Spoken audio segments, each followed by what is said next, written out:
Good morning. Yes, it's hair washing day.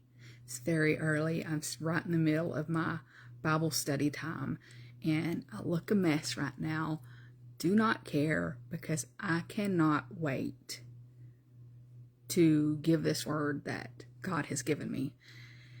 And so I'm in Jeremiah 26, and Jeremiah is giving a prophecy, sermon, whatever you may want to call it, that he's already given earlier in Jeremiah 7. And when things were a little more prosperous for Israel at the time, but he was warning them then, like, judgment is coming. Repent. Stop going to all these idols and doing all these things these other nations are doing, which are horrible, horrible things. And come back to me and only me. And if you do that, this judgment's not going to come. This consequence, this punishment, all this stuff is not going to come at you. But if you don't repent, it's coming. So now here in chapter 26, like, they're starting to feel the pressure of these Babylonians, and like, they know they're fixing to be attacked. All this stuff Jeremiah has been prophesying it's on its way. It's breathing down their neck. And I'm sure anxiety is through the roof, and they're just going crazy. Well, here Jeremiah comes once again, because God has told him to speak the word. This is what's happening. This is why it's happening, and it is not going to get better. Repent. Now, God already knew they weren't going to repent, but he instructed Jeremiah, go preach this word as if they will. We're leaving them with no excuse. They have no excuse for what's about to happen. And so this time when he gives that word, they're like, get him. Get Jeremiah. We're sick of this. Like, he is killing the morale, and we're already under enough stress. And he must be against our city because he keeps talking this crap. He keeps talking this smack. Go get him. We're done with this. And I'm sitting here reading that, and I was like, and I'm reading my commentary, and it's saying, like, they're feeling like Jeremiah is against them, and like, he's killing the morale in a time when the morale was already low, and that it was only going to hurt them even worse when this enemy was coming to attack. Look, Babylon had become the biggest world power. I believe by this time they'd already, like, the only other world power were the Egyptians, and Babylon had already taken them over by now. So like, Israel, unless God comes and fights for them, is not going to win this battle. They know this. So they're blaming Jeremiah. Like, the morale is horrible. They're telling Jeremiah he's making it worse, and they just want to attack Jeremiah. I mean, you got to attack somebody, right? And, when a big dog's after you, you're going to want to go attack a dog that's smaller than you.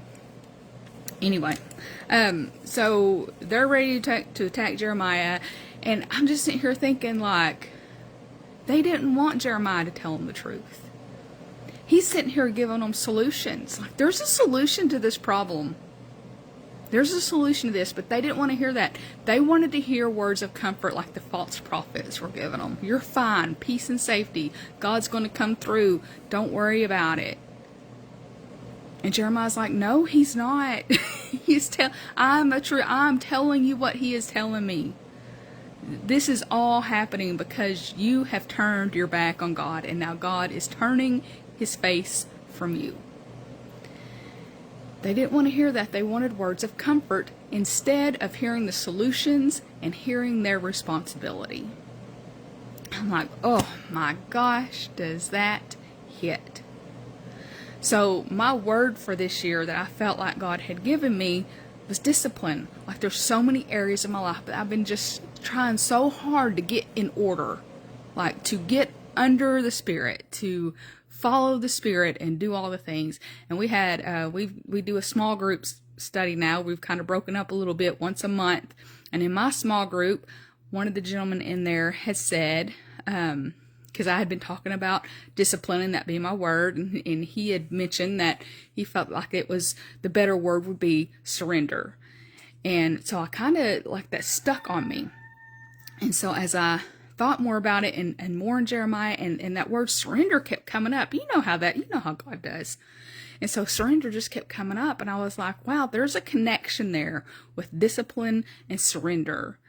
And so I started thinking back on my life and the transformations that had been made that I didn't have to strive for. Like, God just put a desire in my heart and I followed it.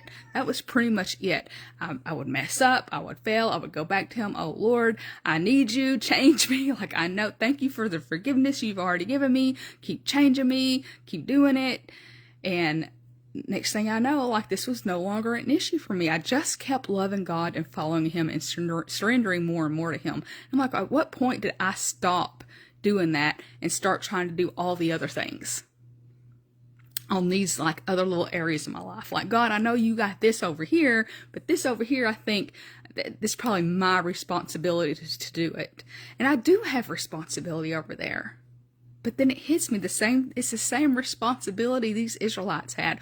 All they had to do was surrender to God. Look, they were still doing all the religious ritual things towards God, the things that God, the sacrifices and the offerings and all that stuff, they were still doing that.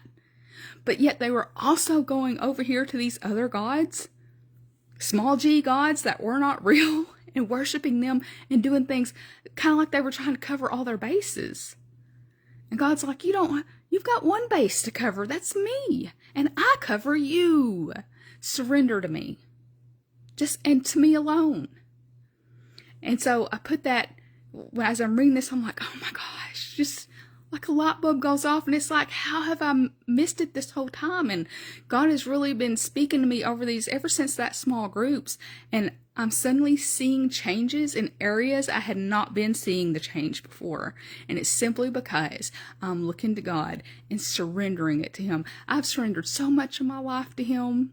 And then there was just these parts that I hadn't. It's like, no, Lord, you've done enough. And like, I didn't feel like I was physically saying that, but I can look back on it now and go, no, that's exactly what I was doing. God, you've done enough. I want to get this in order for you. And he's like, I never asked you to do anything for me. The only thing I've ever asked you to do is surrender your life to me. And then I will take your life and do as I please with it. And y'all, what God pleases is always good. Doesn't always feel good, but he's always good. So it always turns to our good. I can testify. I can testify to that. So that's what I've got for you this morning. Like, oh my gosh, just surrender.